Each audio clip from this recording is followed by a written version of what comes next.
Саламатсыздарбы, урматтуу туугандар эл журт.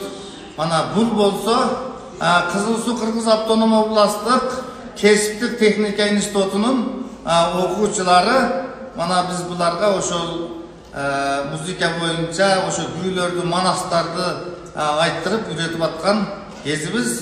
Бунда болсо ошол кыргыз, хансу, тажик, уйгур канча улуттан ошо куралган балдарыбыз мана ушундай манастын үнүн жакшы жаңыртып, комуздун үнүн жакшы жаңыртып аткан кез, урматтуу туугандар. Ушундай түшөнсөңүздөр болот.